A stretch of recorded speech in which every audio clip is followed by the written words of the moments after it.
जय श्री राम। जय जय गौ श्री राम। माता की। जय गौ माता की। जय हिंद। जय भारत। मेरा नाम सतीश शिवरे है। मैं महाकाल कंप्यूटर का ओनर संचालक हूँ। और मैं जीतन भैया से मिला जस्ट 2-3 महीने पहले ही। उनसे मिलने के बाद मेरे जीवन में कुछ बदलाव आए हैं। और साथ में जो मैं सोचता था या मैं चाहता था वो उनके जीवन में पहले से उपलब्ध है। मुझे ये लगा कि मेरी फ़ोटोकॉपी मुझे मिल चुकी है, क्योंकि जब हम जैसे विचार करते हैं और वैसे लोग बड़ी किस्मत से मिलते हैं। होता क्या था कि मैं सोचता था लेकिन मुझे वैसे ही सोचने वाले लोग मिलते नहीं थे, तो मैं काम नहीं कर पाता था। आज कम से कम मैं जीतन भैया के साथ मिलकर जो मैंने सोचा था या जो उन्होंने सोचा था, तो हम मिल के काम कर रहे हैं। उसी संदर्भ में हम ग्राम हिलगना आए हुए हैं गुना। और 28 नवंबर 2024 है। हमारी पूरी टीम आई हुई है। गो परिवार भारत के नाम से हमारी टीम है। और आज हमने अपना एक चैनल भी लॉन्च किया है, यूट्यूब चैनल, जिसका नाम गो परिवार भारत रखा है।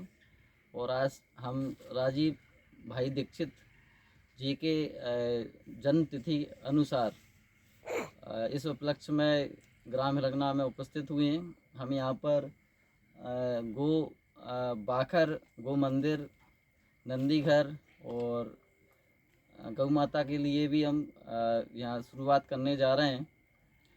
तो उन्होंने क्या है, राजीव भाई दीक्षित ने हमको गांव से जोड़ने के लिए बोला है ना, कि भाई आप गांव से जुड़ें, क्योंकि अब जब आप गांव से जुड़ेंगे तो प्रकृति से जुड़ेंगे। क्योंकि शहर में रहते हैं तो प्रकृति का माहौल, वातावरण मिल नहीं पाता।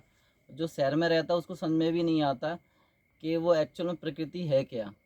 क्योंकि प्रकृति से जुड़ेंगे तभी हमारे भाव विचार आएंगे कि हमें कुछ करना है।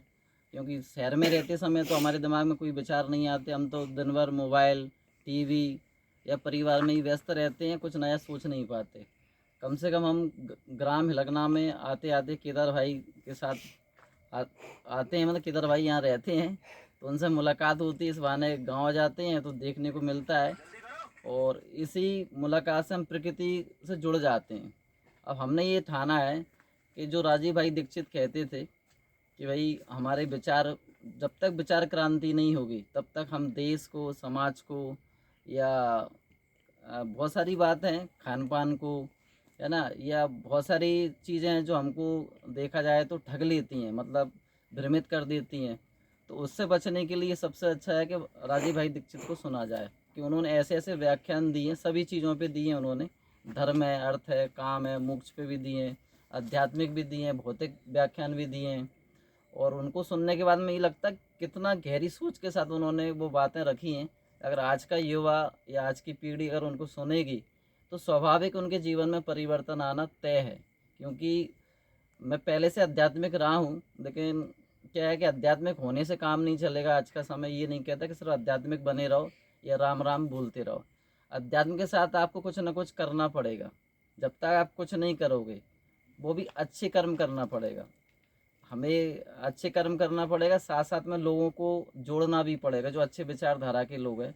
अगर हम अच्छे विचारधारा के लोगों से जुड़कर अगर काम करेंगे तो समाज में परिवर्तन आएगा। हम ऐसे ऐसे इंस्टीट्यूट खोलने के विचार बनाए हैं कि जहाँ पर हम बहुत कम समय में बहुत अच्छा लोगों को कुछ ना कुछ दे पाएँ। क्योंकि जो आने वाली पीढ़ी है वो तो इतना कुछ सोच नहीं पाती, ना वो गांव से जुड़ी है, वो सिर्फ शहर में रहती है। बाहर भी देखा जाए तो मोहल्ले में खेलने भी नहीं जाती, वो तो सिर्फ दिन भर घर में टीवी में ही रहती है, मोबाइल में रहती है। तो हम ये सोच रहे हैं क्यों हमें उनको बदलना पड़ेगा, हमें उनको उनके विचार बदलना पड़ेगा, गांव या संस्कृति से जोड़ना पड़ेगा। और जोड़ने के लिए हमको कहीं ना कहीं राजीव भाई दीक्षित से जुड़ना पड़ेगा, उनकी वीडियो सुनना पड़ेगा।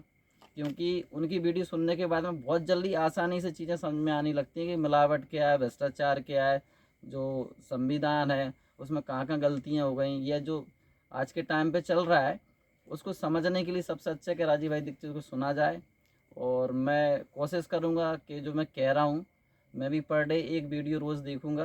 ये मैं आज से प्रण लेता हूँ और मैं अपने जीवन में उसको उतारूँगा।